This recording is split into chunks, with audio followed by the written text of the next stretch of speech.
y se puedan desenvolver o sepan de lo que están hablando en el momento que les estén explicando algo. Porque en realidad el tema es bastante amplio. Son muchísimas cosas, ¿ok? Entonces voy a empezar. Cualquier cosa ahí me van haciendo las consultas de una vez y de una vez vamos evacuando las dudas, ¿ok? Vamos a ver cómo le hago acá. Ok, empezamos con esta imagen. Esto que ustedes ven aquí en la pantalla es una molar, a la par se puede ver una premolar. Ok, tomo esta primera imagen para empezar, para explicarles que normalmente lo que nosotros vemos, si está completamente sano el diente, lo que vamos a ver es una superficie completamente blanca. ¿Ok? Entonces, nosotros tenemos el dientito completamente blanco, no tenemos ninguna lesión que se vea, por decirlo así, de color cafezuzco, o esta otra que se ve un poquitito más café extendida. ¿Ok? Entonces, el diente normal debería tener este colorcito. Cuando ya empezamos a ver alguna manchita de color café, es porque estamos en presencia de lo que nosotros conocemos comúnmente como la caries. Y generalmente, empieza con un proceso de desmineralización, ¿ok? Esta manchita, antes de darse de este colorcillo, que es cafezuzco, tiene que pasar por un colorcillo blanco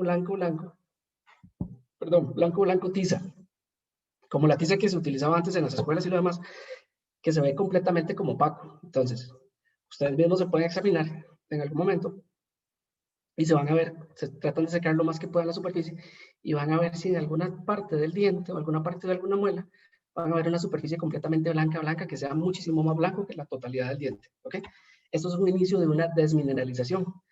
Ese tipo de, por decirlo así, de enfermedad o de, ¿cómo les explico? Enfermedad en ese caso no sería ese tipo de predisposición que tengamos a presentar una manchita completamente blanca, no siempre va a desarrollarse como una caries. No siempre, ¿ok? ¿Por qué? Porque en estos casos se puede colocar flúor o puede ser una hipomineralización, que es que el esmalte no tiene suficientes minerales, por decirlo así, calcio, fosfatos. Por lo tanto, el color del diente varió con respecto a lo demás. Sin embargo, si estamos frente a un problema de caries, sí va a evolucionar hacia un color de este tipo, ¿ok? Que sería la segunda imagen. ¿Qué es la caries? Normalmente todos hemos ido al odontólogo y les han dicho que tienes caries. La caries es una enfermedad infecciosa que se da principalmente por diversos factores. Entre estos vamos a tener en cuenta lo que es la comida, lo que es la predisposición genética, o sea, en el desarrollo de que nosotros tengamos dentro de nosotros una saliva muy poco protectora, por decirlo así, que no tenga la lisocima, así es como se llama la enzima que tenemos a nivel de saliva, que nos va a evitar que se forme o que se peguen las bacterias al diente. Les decía la comida, les decía lo de la bacteria, y aparte de eso, es importantísimo lo que son los hábitos alimenticios. Muchas veces podemos tener dos de estos, pero sin embargo tenemos muy buen aseo y lo demás, no hay ningún problema con que se nos desarrollen las caries. O sea, no va a haber desarrollo, por decirlo así, de caries en los dientitos.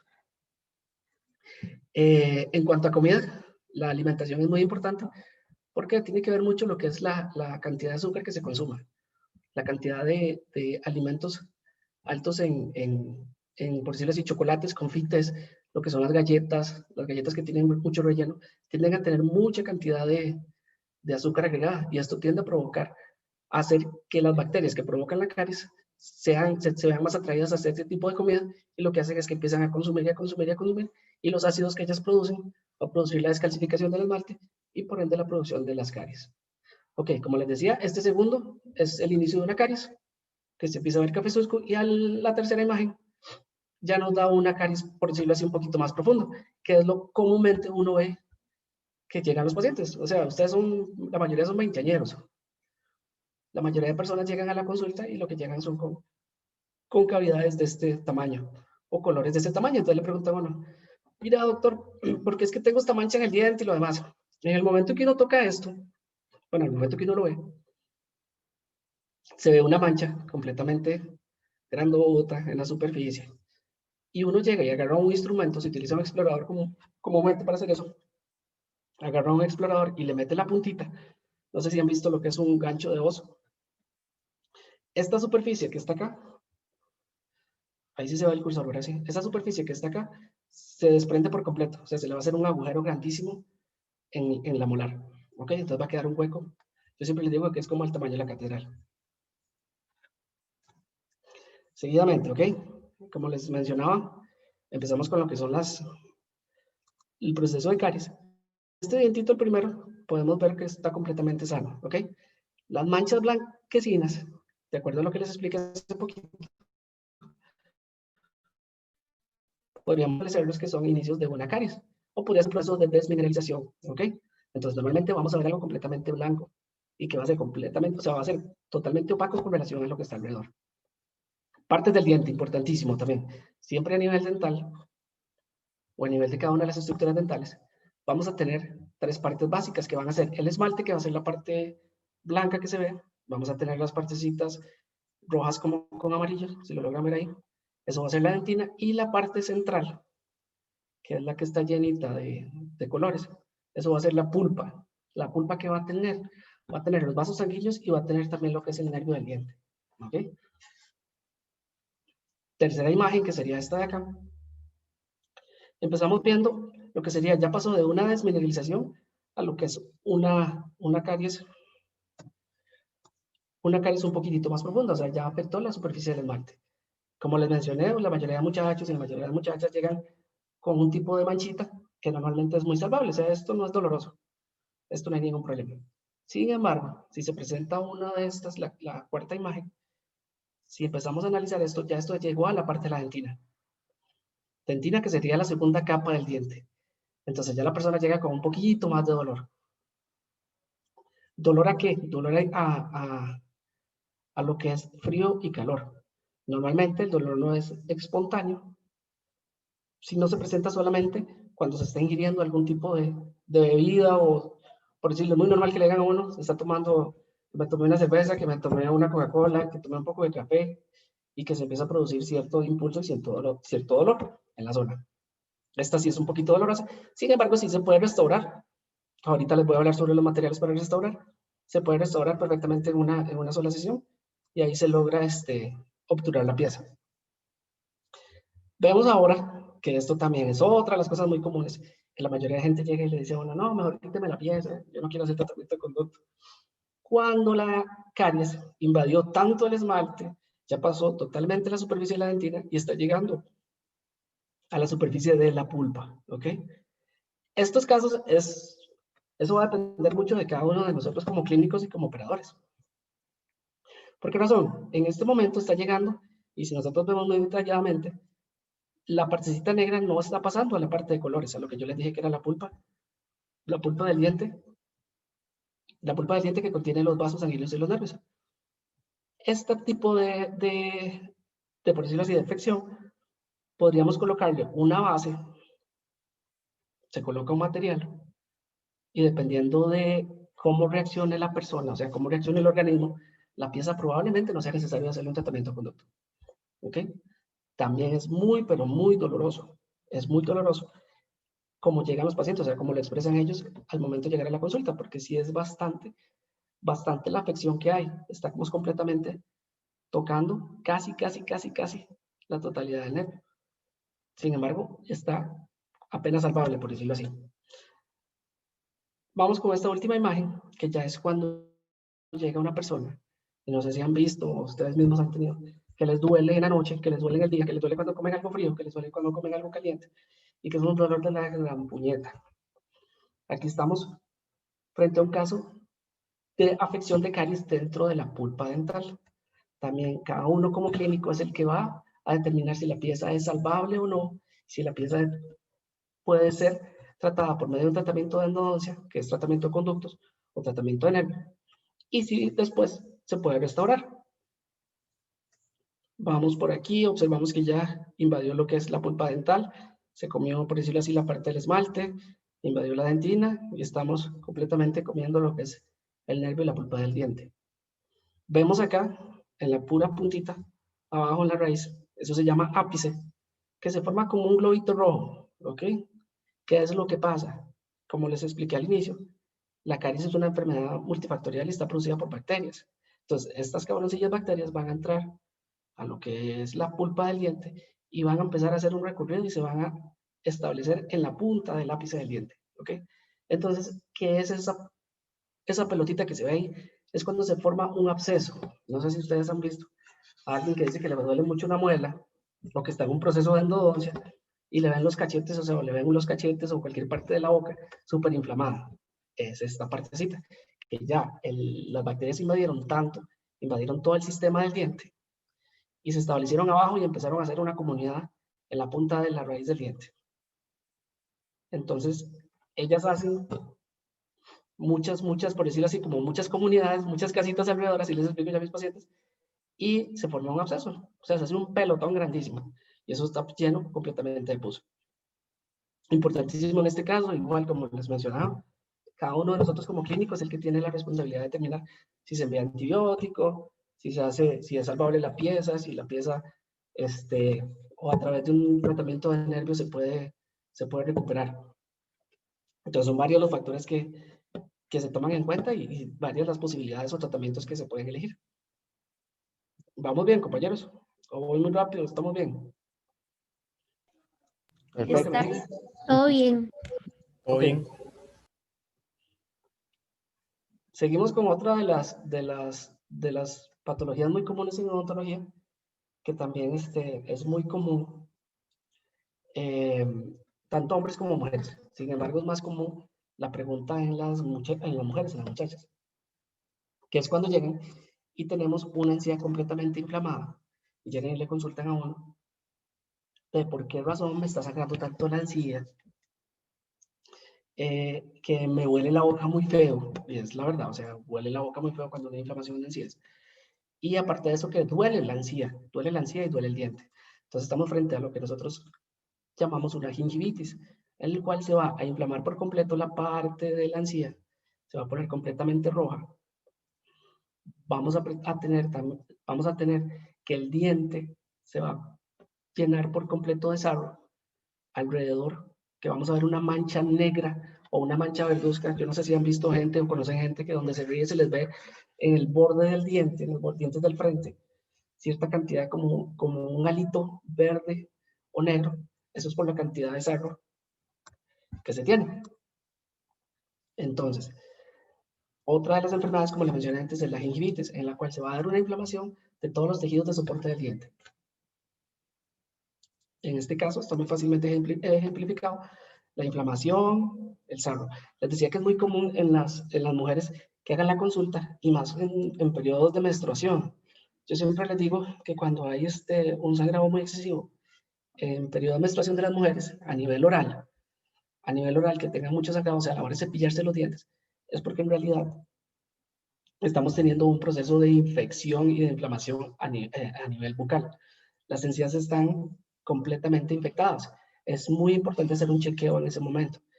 Como les mencioné, es muy común en la época de los periodos de menstruación porque va a haber un desbalance de los estrógenos y de las hormonas, del estrógeno, de la progesterona, de las hormonas sexuales femeninas.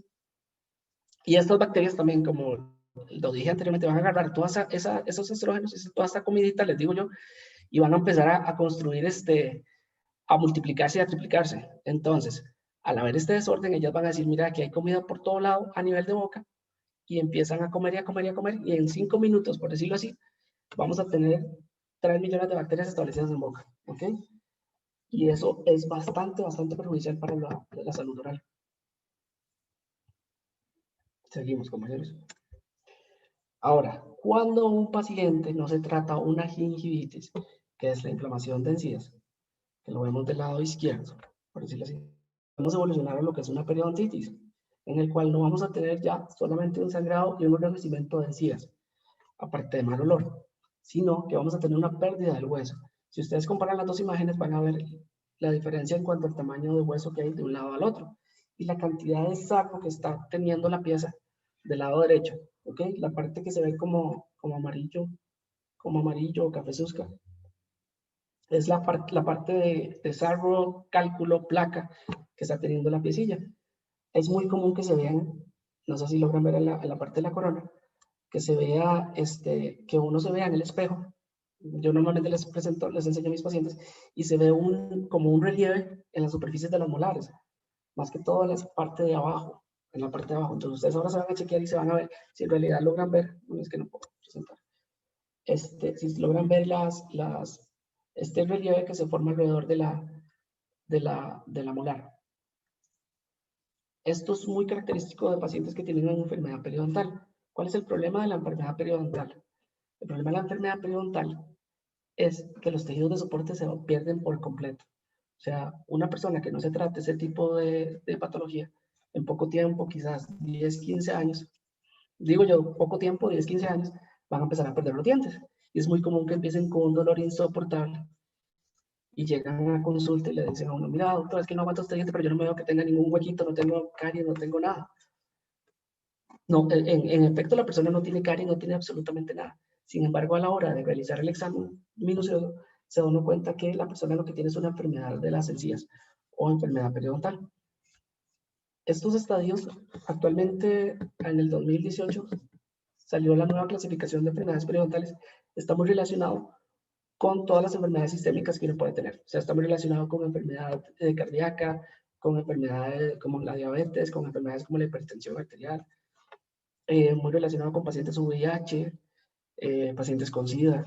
Entonces, hay muchos factores que influyen mucho en este tipo de patología. Sin embargo, es muy importante que eso se vea lo más pronto posible. No es así como que yo lo deje de aquí a 6, 7 meses, 8 meses. A veces uno le trata de explicar al paciente y el paciente no comprende, cree que uno está ahí como diciendo tonteras y no es así. Está comprobadísimo que si no se logra mantener un control adecuado de esta enfermedad, el tratamiento adecuado, en poco tiempo la persona empieza a perder dientes y empieza a perder por completo lo que es el reborde de hueso que le queda. En este tipo de casos, ¿qué se hace? En este tipo de casos lo que se hace es, ya sea hacer, ahorita les explico lo que es un alisado y un raspado radicular, pero si el caso de que el paciente no tenga probabilidad, o sea, que el hueso se haya perdido por completo, o que el paciente no tenga la posibilidad económica para hacerse el procedimiento, lo que queda es extraer la pieza. Creo que todos nosotros hemos tenido abuelitos que usan plancha y que siempre decían que se me caían los dientes, o otra de las cosas vacilonas es la época de embarazo, igual, como les mencionaba ahorita, con las mujeres, que es muy común que le lleguen a uno y le digan, mira, mi chiquito se agarró de mis dientes y por eso me dejó sin calcio y por eso perdí las piezas dentales. Eso es un mito, ¿ok? Eso no es real. ¿Qué es lo que pasa? No sé por qué razón, porque hay varios estudios que han arrojado eso, pero muchas mujeres durante la época de embarazo se tienden a despreocupar un poquito la parte oral. Al despreocuparse la parte oral, lo que va a haber es una incidencia, prevalencia y un cúmulo de sarro y de placa bacteriana en todos los dientes, que casi aproximadamente 8 o 9 meses, unido esto a los cambios hormonales que tiene la mamá, como les expliqué anteriormente, de las hormonas femeninas que se tienden a ver aumentadas, hay un desbalance, las bacterias van a agarrar todo eso y se lo van a comer. Entonces ellas van a comer y comer y comer y se van a triplicar, cuadriplicar, quintuplicar en boca. Y esto nos va a llevar a un problema. Entonces esa es la razón por la cual las mamás, las abuelas de uno, dicen que perdieron los dientes. Una de las razones, pero no voy a decir que todas, pero una de las razones sí es muy común. Y si ustedes escuchan a alguien de su familia decir, mira, es que el chiquito y lo demás, entonces ayúdenle con eso porque no es así. Actualmente el sistema de salud, la parte del seguro social, apenas una mujer sale embarazada, tiene que acudir al odontólogo y le empiezan a dar como explicaciones y sesiones para que vaya aprendiendo sobre estas cosas, porque es de las afecciones más comunes que se ven, que se veían antes. Bueno, actualmente igual se ven, pero que no eran tratadas. Entonces la gente perdía muy fácilmente piezas. ¿Ok? Seguimos.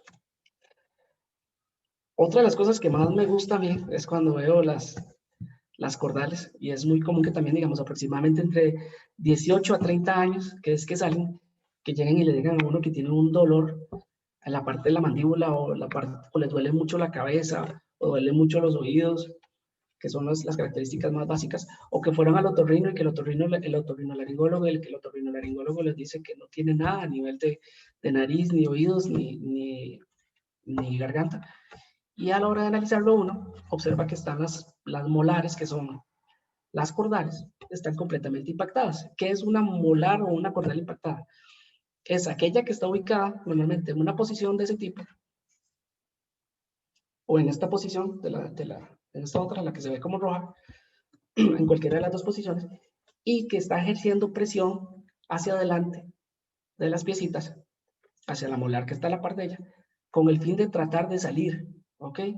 ¿Qué es lo que pasa? Tal vez esta imagen se ve muy bonita porque ven la parte rosada, eso sería hueso, la parte roja es encía, y la parte azul obviamente es el diente. En este caso la pieza está muy fácil por decirlo así, para que salga. Sin embargo, tal vez por la molar, la ubicación de la molar, que está muy en posición vertical, no la deje salir, no la deje erupcionar. Normalmente, si hay espacios, las piezas se empiezan a mover hacia adelante. También, es otra de las consultas muy comunes, que llegan y le dicen a uno, las cordales me están moviendo los dientes.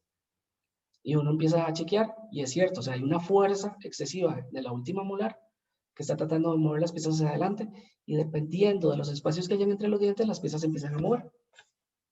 Ok, entonces en este caso, como lo vemos, sí se podría decir que la piecita tal vez moviendo un poquitillo la molar que está vertical, podría salir. Sin embargo, es bastante doloroso, lo que reportan los pacientes, ¿verdad? Es bastante doloroso porque no tiene el espacio suficiente. ¿Qué pasa cuando se está saliendo una cordal? Número uno, se va a formar un capuchoncito encima de la pieza que está saliendo. Como les dije, es aproximadamente entre los 18 y los 30 años. Siempre es importante que sea durante esa época. Una cordal después de los 30 años se complica un poquitico más. Y después de los 40 es bastante complicado. Por no decir que casi es imposible. O sea, no es imposible, pero sí es bastante complicado. Esto es más que todo por la osificación del hueso. Entre más viejos nosotros, más duros se nos va haciendo los huesillos.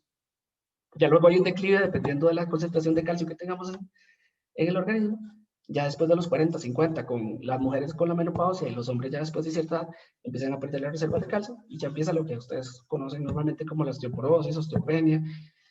Hay problemas subsecuentes que tal vez no sean tan fuertes, por decirlo así, pero favorecen para hacer extracciones de cordales si fuese el caso de un paciente de 55, 60 años.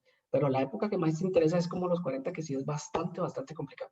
O sea, meterse en una cordal a los 40, les digo que es cosa difícil. Cuando empieza a erupcionar, se va a formar un capuchoncito, eso se llama una pericoronitis. Ese saquito que ven rojo encima de la pieza. Eso es bastante doloroso. En él, ¿qué es lo que pasa? Como les explicaba, la pieza trata de erupcionar. El saco en esta zona, entre el diente y la zona roja, va a alojar la mayor cantidad de comida que se pueda. O sea, esto es vacilosísimo porque usted levanta el capuchoncito y esto está completamente infectadísimo. O sea, imagínense la cantidad de bacterias que uno tiene en boca, más los restos de comida, y esto no se puede limpiar porque a ustedes les duele el capuchoncito o la encía encima. O sea, es bastante. Entonces, normalmente llegan a uno con un dolor de este tipo. ¿Qué hace uno en este caso? En este caso, es una extracción. Levanta el capuchoncito y quitamos la pieza. Como les decía, esta pieza sí va a salir. Tenemos bastante estructura, la estructura rosada, sí nos permite sacarla. No hay hueso en la parte de atrás de la muela. Sin embargo, este es uno de los casos más fáciles. Esto sería una extracción común y silvestre. Y cuando en las situaciones se presenta con cierta cantidad de hueso en la parte lateral, lo que se hace es eliminar la mayor cantidad de huesillo en la parte de atrás de la muela. ¿Okay? Estos casos son los más bonitos, que es cuando las piezas no van a salir. Esta es una de las posibles posiciones, que sería una posición horizontal. Vemos, por decirlo así, que toda la línea blanca va a ser la mandíbula. En este tipo de casos, la piecita no tiene hacia dónde salir. O sea, no, la mandíbula, por más que ella trate de darle, el hueso lo está reteniendo. Y la mandíbula no tenemos espacio suficiente para que ella se vaya a acomodar. En estos casos sí amerita cirugía. Es muy importante analizar este tipo de situaciones por medio de una radiografía para determinar cuál es la vía de acceso más fácil para poder eliminar la pieza. ¿Por qué les digo esto? Porque acá abajito, pensemos aquí en los ápices de los dientes o en las puntas de los dientes, de las raíces, abajito va a pasar un nervio. Ese nervio se llama alveolar inferior o nervio dentario inferior. Ese nervio va a recorrer todo lo que es la mandíbula hasta el puro frente. Si por alguna circunstancia alguna de estas piezas está tocando, de alguna de las cordales, tiene la puntita pegando con ese nervio, la posibilidad de que alguno la posibilidad de que alguno de los pacientes a los cuales se le vaya a realizar este procedimiento quede con una parestesia, una anestesia o una disestesia, que en general todos este tipo de palabras que terminan en esia, como les digo yo, lo que hacen es ya sea dolor, una sensación como de un hormigueo o una sensación de dormido por rato, o sea, no les voy a mentir que sea rapidito, o sea, por rato, que dura aproximadamente 6 meses a un año en componerse. En los casos mejor evaluados, hay algunas personas que no lo logran, que no logran reponerse, se da este tipo de situaciones. Entonces, hay que analizar muy bien el caso y hacer las recomendaciones o explicarle al paciente las posibles consecuencias que puede traer. Sin embargo, la prevalencia y la incidencia de este tipo de casos es muy bajilla. O sea, siempre y cuando uno logre hacer las cosas con bastante cuidado, no hay probabilidad. Existe la probabilidad, pero la probabilidad es muy poca de que se vaya a hacer se vaya a tocar el nervio, por ende la persona vaya a tener algún problema con este tipo de complicaciones. Este tipo de cordales, cuando están así acostaditas, a la persona le tiende a doler mucho, como les expliqué hace un momento, por la presión que ejercen las piezas por la presión que ejerce la molar a la pieza adyacente. Entonces ella va a tratar de estarla empujando, empujando, empujando. Ok, vamos a seguir. En cuanto a esto, tenemos ahora, para seguir con la parte de los posibles tratamientos restauradores que existen. Esa es otra de las cosillas que me hace mucha gracia porque me llegan y me dicen, yo quiero que me haga una porcelana. Ok. Los tratamientos para las caries, los tratamientos restaurativos para caries, van a ser lo que son resinas. Normalmente lo que se utiliza son resinas o amalgamas. ¿Qué es una amalgama? No sé si alguno ha ido a la caja costarricense del Seguro Social, que es lo que casi siempre hacen, que le colocan una calza y le dicen que es una calza plateada. Eso es una amalgama o una calza que se ve como oscurita. Después de mucho tiempo de usarla, la, la, la piecita empieza a perder, por decirlo así, su color. Está compuesto de plata y de mercurio. Actualmente hay muchas corrientes, como lo es la corriente holística de odontología. Relaciona mucho lo que es ciertos padecimientos de las personas con algún procedimiento o algún tratamiento que se hizo anteriormente. Existe lo que es, no sé si han escuchado lo que es la fibromialgia, existen otros padecimientos como lo que es líquen, que son padecimientos más que todos a nivel dermatológico, y se ven muy relacionados con la cantidad de mercurio que se tiene de amalgamas. Entonces es muy común también que a muchos pacientes que tengan amalgamas y que padecen tienen alguna de estas patologías, como la mencioné, fibromialgia, algún tipo de líquen o alguna afección dermatológica, se haga el cambio de amalgamas a resinas por la cantidad de mercurio y por las posibles sustancias, por decirlo así, de los componentes que tiene la amalgama, que se puedan desprender, que puedan estar ocasionando ese tipo de enfermedad. Entonces, no se extrañen si en algún momento alguien les dice que es necesario cambiarlas por algún padecimiento que se tenga. Sin embargo, como yo siempre les he mencionado, cambiar una amalgama o una resina es un proceso un poquitico más complejo. ¿Por qué razón? Las amalgamas es lo primero que se inventó, o sea, lo más básico que hay. ¿Qué tenemos en una amalgama? Las personas trabajaban bajo un principio, el que la inventó se llamaba Black. Esta persona trabajaba lo que se llama el principio de extensión por prevención. Entonces, yo hago, no sé si ustedes tienen amalgamas y lo van a ver, yo hago un hueco, igual la palabra que uso, del tamaño de la catedral, o sea, me extiendo todo lo que yo pueda sobre una muela, hago el hueco más grande, porque así yo me extiendo para prevenir que a usted le salga más caries. Entonces, es muy común también en mis papás, en los abuelos, que hayan ido al Seguro Social o al odontólogo mayorcito, que hiciera esos tremendos huecotes. Se utilizaba mucho antes. Entonces, la persona tiene unos huecos grandes, grandes, grandes. Les decía, esto es como despertar también un perro dormido. No sabemos si el perro lo va a morder a uno o el perro más bien se va a portar súper manso. ¿Por qué? Porque este tipo de amalgamas muchas veces está casi pegando con el nervio de la pieza, con la pulpa. ¿Se acuerdan lo que les mencioné de lo de la pulpa, que era el que tenía el nervio y lo que tenía los vasos sanguíneos?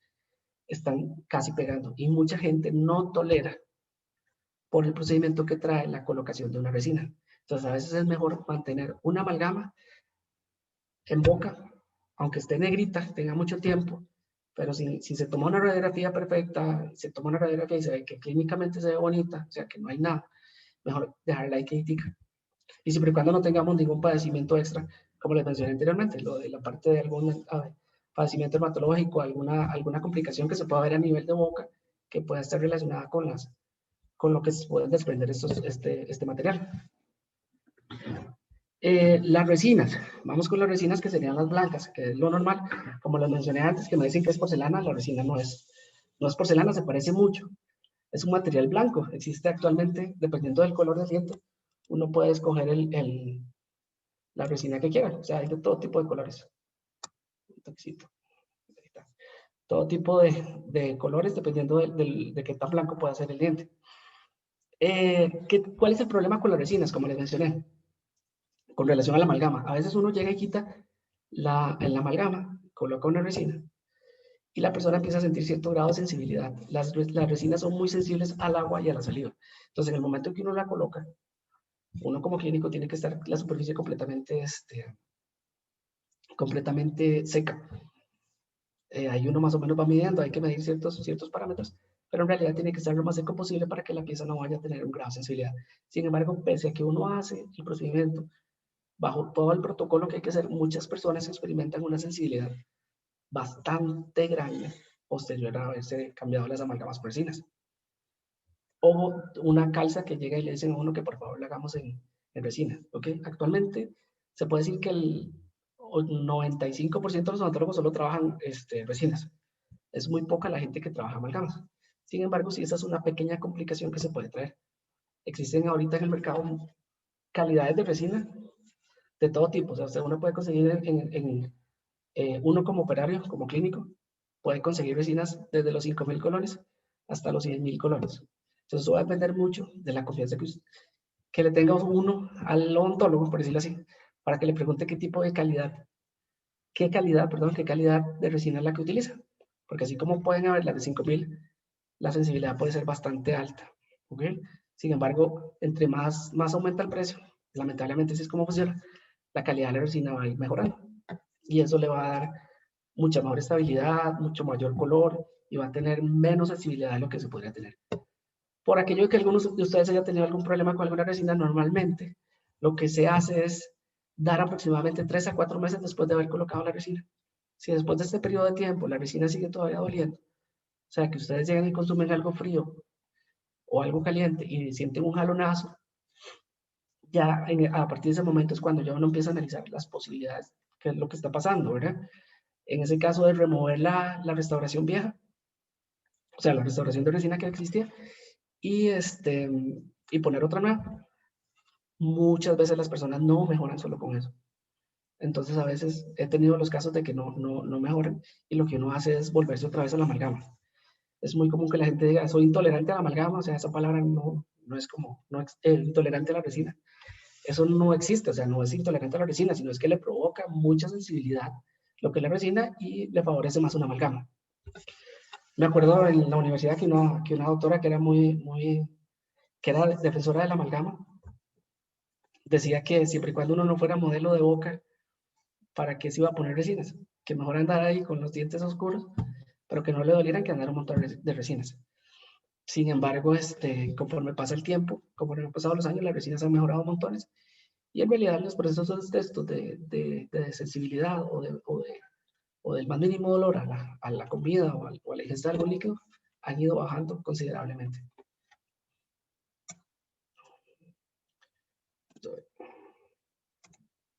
Ups. No sé, pero ya. Ay. Ok, otra de los posibles tratamientos que se pueden hacer, como les mencioné, cuando una piecilla, una caries invadió por completo el nervio, la pulpa, algunos de ustedes tal vez le han hecho en algún momento lo que es un tratamiento de conducto. Esto es lo que consiste, o sea, consiste en eliminar por completo el paquete vasculonervioso, por decirlo así, el nervio y la pulpa del diente, y sustituirlo por un material. por otro material. ¿Ok? Normalmente se trabajan con limas. Esta es una lima, eso que ven ahí como un piquito, como un alfiler, con el fin de eliminar por completo el nervio que estaba y sustituirlo por algún material biocompatible. Normalmente se utiliza la gutapercha, lo que se usa, lo que siempre se ha utilizado. Después de hacer un tratamiento de conducto, normalmente el odontólogo va a decir que es necesario hacer una corona. Así fue como a uno se lo enseñaron en la universidad. Es muy común que sea necesario hacer una corona. Sin embargo, yo he visto que conforme pasa el tiempo es más factible que a la persona se le quiebre la pieza. ¿Ok? Entonces, si a ustedes les hacen un tratamiento de conducto y la persona, digamos, tiene bastante estructura de dientes, o sea, tiene bastante corona, y se puede colocar un material restaurador, por decirlo así, una resina o una amalgama, en ciertas circunstancias, analizando el tipo de mordida de la persona, lo más factible es hacer esto. ¿Por qué les hago esa salvedad? Porque yo he visto que llegan después, ustedes la mayoría son veinteañeros, llegan después de tener, digamos, 5 años de haberse colocado una corona, y llegan con la pieza fracturada, dependiendo también de lo que coman y de lo que consuman y qué tan fuertes sean los alimentos que tienden a tomar. Llegan con las piezas completamente quebradas. ¿Qué pasa con una de estas piezas quebradas? Ya no hay salvación de nada. O sea, es quitarle el diente por completo y ver qué se puede realizar. Normalmente lo que se utiliza y lo que ahorita está muy en boga es la utilización de implantes, que es colocar un tornillo dentro del hueso, esperar aproximadamente 6 meses a que se dé se dé la osteointegración de la pieza y colocar después una restauración. Entonces, siempre les doy el consejo, si el clínico considera que es factible hacer una restauración de amalgama o de resina en la pieza, opten por eso. Y ya después de que pasen los 30, si quieren hacerse una corona, se lo pueden hacer. Eso también lo digo por el hecho de que aproximadamente una corona, el tiempo de vida es aproximadamente 10 años.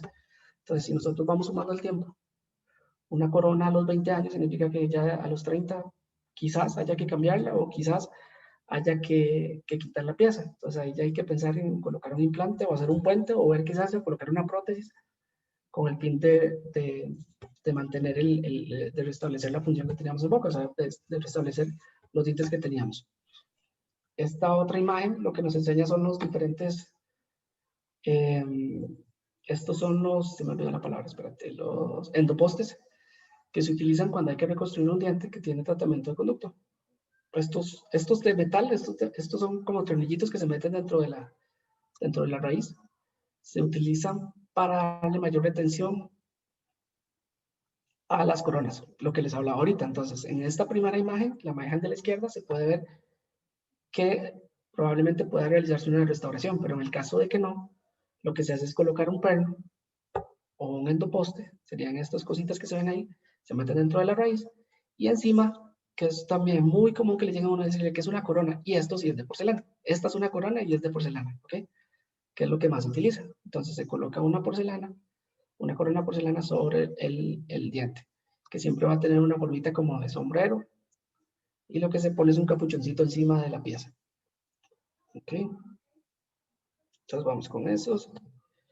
Y finalmente, lo que les decía, en la parte de enfermedad periodontal. Otra de las cosas que me parece muy chistoso, cuando ustedes vayan al odontólogo, es muy importante, al odontólogo al que siempre asisten, es que por favor que el compañero se fije bastante bien que no tengan ustedes sarro. Ya les expliqué con las anteriores imágenes lo que sucede por la cantidad de sarro y los problemas que trae consigo. Es muy común que lleguen y le digan a uno que solo me pasaron un cepillito por los dientes. Pasan un cepillito con una pasta por los dientes. Ok, compañeros, no es bueno que se haga solo eso. Lo ideal es que ustedes puedan sentir alguna de estos ganchitos, yo sé que es un poco incómodo, o alguna de estas cositas que vibran sobre el diente y que tienen cierta cantidad de agua sobre los dientes, con la finalidad de que le quiten por completo la superficie, que esté llena de placa o de sarro.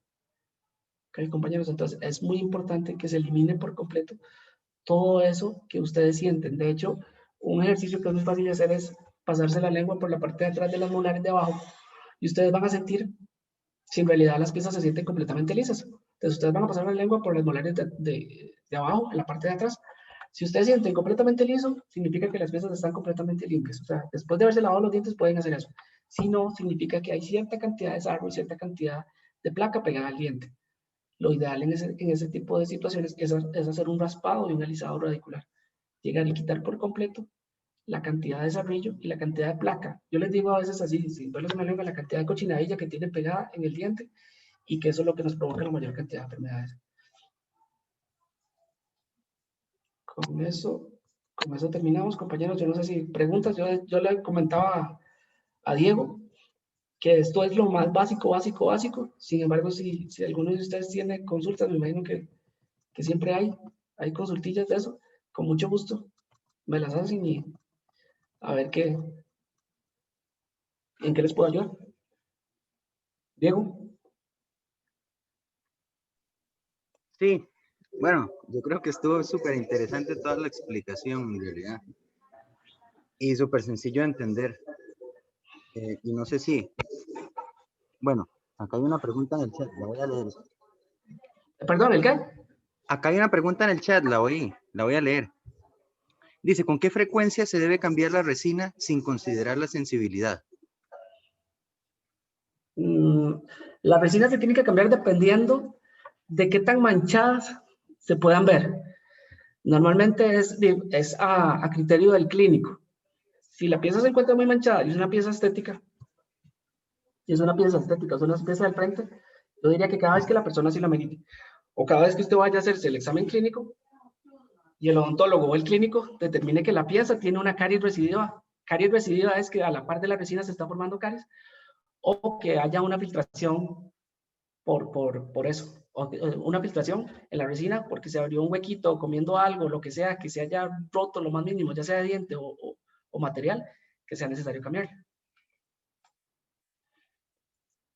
Listo. Perfecto. No sé si alguien más tiene alguna otra consulta. Dice, los tratamientos de ortodoncia que se prolongan pueden causar problemas. Sí, sí pueden causar problemas. Es importante también que la ortodoncia normalmente lo que se utiliza en personas, eso va a depender mucho del caso, pero la experiencia lo que apunta es que los tratamientos de ortodoncia lo más que se utilizan son 2 años a 3 años. Una persona con ortodoncia más de 3 años sí tiene que haber mucho control en cuanto a lo que es la parte periodontal y la parte de las raíces. Los tratamientos ortodónticos tienden a producir cierta reabsorción de raíces. ¿Y eso qué es? Que las raíces se hacen más pequeñas de lo normal.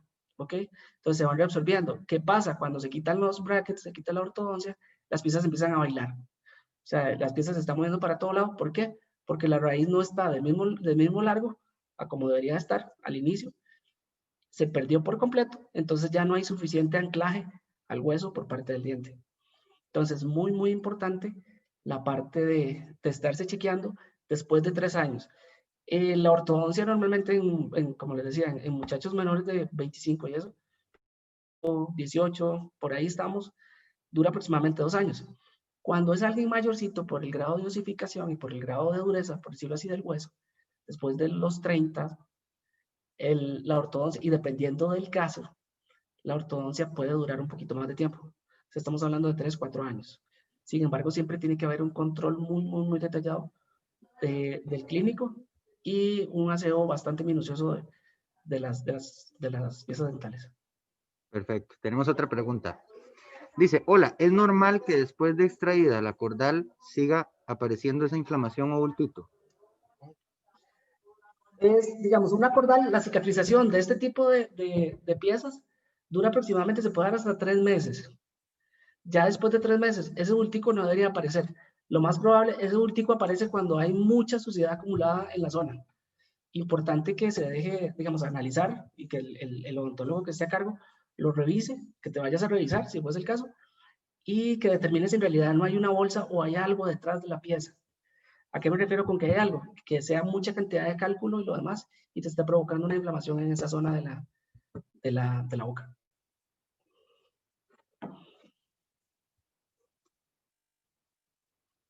¿Diego? Perfecto. Sí, hay otra pregunta. Dice, Porque es que disculpa. Desde pequeño me decían que los dulces picaban los dientes. El dulce solo de los que están en los chicles, confites o ese tipo de alimentos, o es parte de cualquier dulce en general. No le entendí, Diego, ¿qué es como?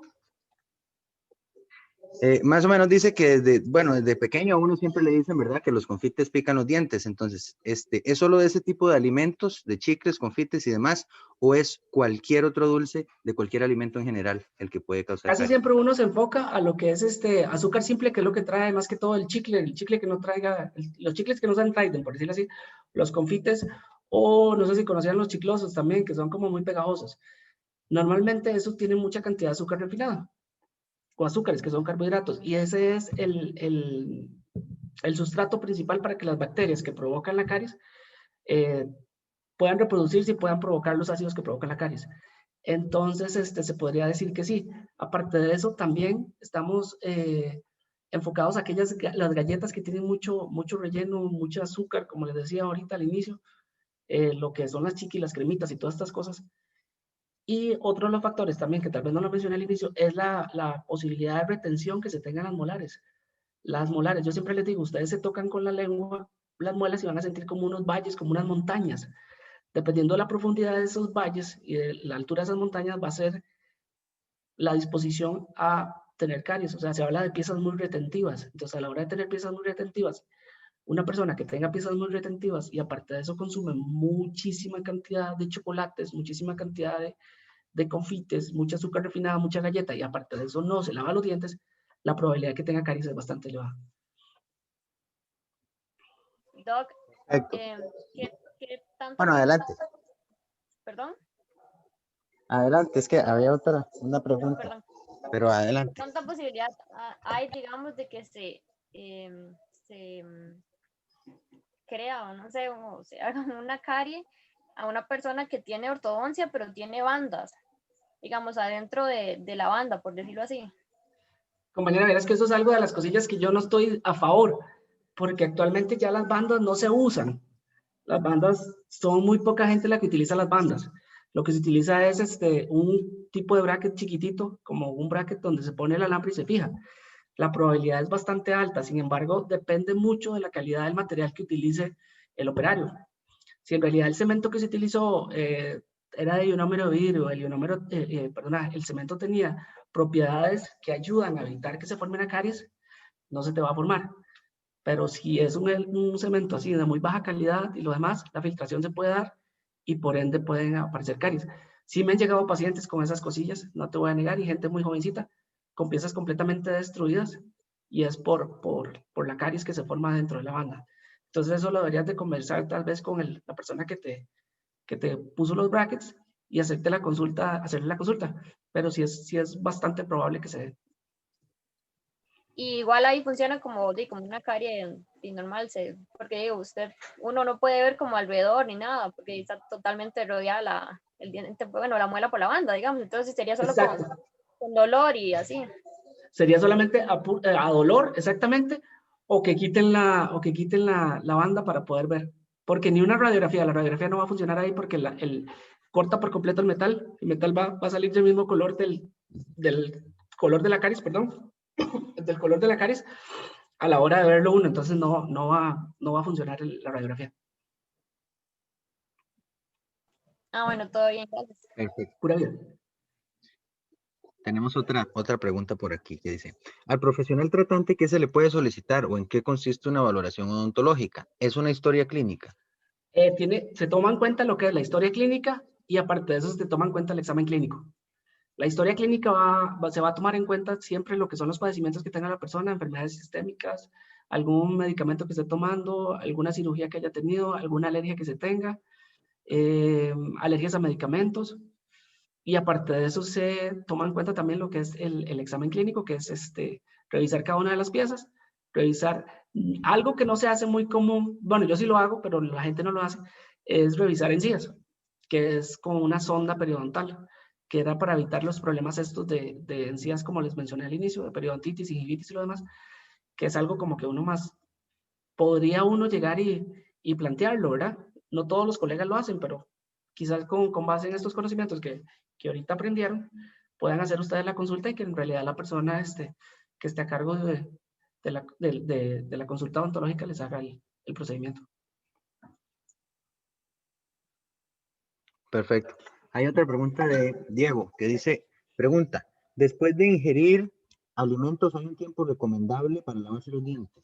Verás que esa es una pregunta muy vacilona porque eso va a depender mucho, como les digo, no, antes a uno, en mi época cuando estudié, que 15 años, le decían que automáticamente que 3 minutos y usted tenía que lavarse los dientes inmediatamente. Pero eso va a depender mucho de la capacidad, como les mencioné al inicio, de la capacidad de la saliva para determinar, con la lisozima, con la enzima que degrada este tipo de bacterias, ayuda a frenar el proceso de caries. Entonces, actualmente no hay algo así como que usted diga, mira, te tenés que lavar los dientes inmediatamente para evitar caries. Sí les hago la salvedad a los pacientes que tienen enfermedad periodontal, que sí lo hagan. Los pacientes de enfermedad periodontal a veces son un poquito difíciles de tratar, aquellos que tienen gingivitis o periodontitis, porque al inicio ellos no conocen en realidad, o sea, ellos dicen, no tengo nada, o sea, solo es un sangrado de encías, no pasa nada, pero eso es algo que no, o sea, de una vez empezado, eso no lo para nadie. Un paciente con enfermedad periodontal jamás se va a curar. Lo que uno hace es detener la enfermedad, pero no lo va a curar. O sea, uno lo ayuda para que detenga lo más que pueda y la enfermedad no siga avanzando. Pero ahí donde está se quedó. Entonces, para este tipo de pacientes sí es bastante complicado.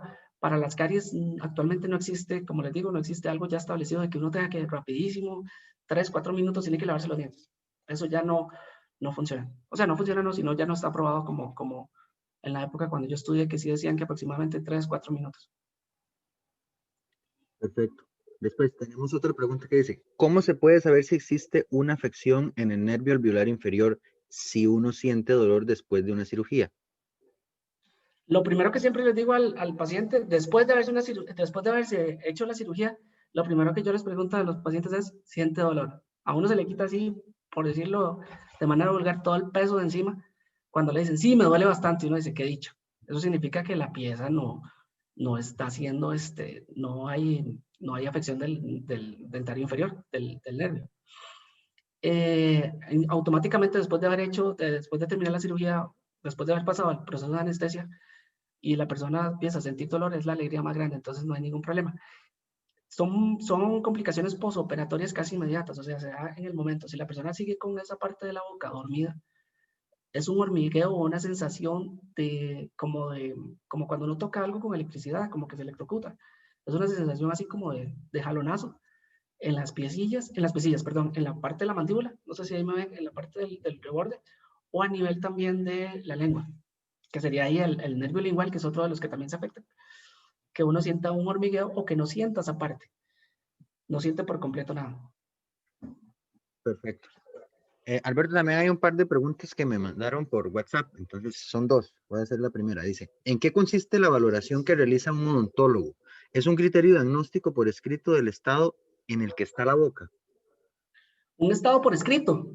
¿Es que no te entendí? ¿En qué consiste la valoración que realiza un odontólogo? ¿Es un criterio diagnóstico por escrito en el estado en el que está la boca? Sí, en el estado en que está la boca, perdón, toma en cuenta lo que son las piezas dentales, en lo que es la encía. Muchas veces se hace se utiliza, se hace diagnóstico también de lo que es todos los tejidos alrededor, paladar blando, paladar duro, lengua, piso de boca. En eso consiste una valoración odontológica. Ya lo que es radiografías y lo demás se utilizan para descartar o para determinar si hay caries interproximales entre las piezas. Pero normalmente eso es como extra. Básicamente, o sea, básicamente en la universidad uno le enseñan, pero por las situaciones, por la parte económica, no se hace de esa manera. Uno llega y toma en la parte, perdona, a nivel de educación se le enseña a uno que tiene que tomar las radiografías, por lo menos 4 radiografías de los cuadrantes de los dientes, con el fin de determinar si existen caries entre las piezas. Pero como les digo, a veces para una persona le es un poquito complicado cancelar lo que es la consulta más las radiografías. Entonces a veces trata uno de llevársela, de jugársela, e ir analizando cada una de las piecitas y ver si en realidad no hay dolor y lo demás.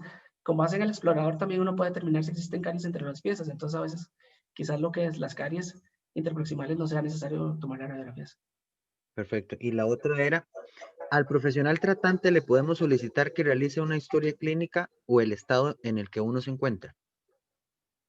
Es que es necesario, no se le puede ¿cómo me dijiste? Dice, al profesional tratante le podemos solicitar que realice una historia clínica o el estado en que uno se encuentra. Es que él lo tiene que hacer porque es parte del trabajo de uno. ¿Me explico? Sí. O sea, dentro de eso tiene que hacer la historia clínica, tiene que hacer la historia clínica, tiene que hacer el análisis de cada una de las piezas, así como de la encía. Eso está incluido dentro de un examen clínico. O sea, dentro de lo que hace uno en una primera sesión o una primera cita con el odontólogo. Perfecto. ¿Queda claro? Sí. Y me imagino, es que me lo envió por el chat de WhatsApp porque me dijo que no tenía audio. Okay. Pero bueno, también nos dicen en el chat que si se le pudieran facilitar el contacto del doctor Calderón. Sí, claro. Dale vos ahí. Lo pongo. Sí, claro. Es que no veo. No sé a dónde poner eso. ¿Vos me ayudas ahí? Ahorita está Participante. compartiendo la presentación. Diego, sí, ok. Estoy como perdidillo. Okay. Voy a cerrar esto. Ahí, sobre todo. Sí, ya dejó de compartir. Ok, voy a darle aquí en chat. Correcto. Ok. ¿Y ahí dónde lo doy? Ah. Toco chat otra vez. O dígame y yo lo puedo apuntar por el chat. Ok. Ok, vamos a ponerlo aquí. Ahí voy. Pongo everyone, pero así, ok. Voy a poner ahí mi número. 2278-1048.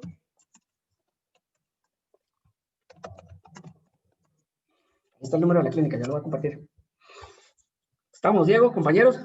Estamos Espero que les haya perfecto. servido, de verdad. Espero que les haya servido de algo y que lo apliquen cuando vayan a la consulta dental, muchachos. Bueno,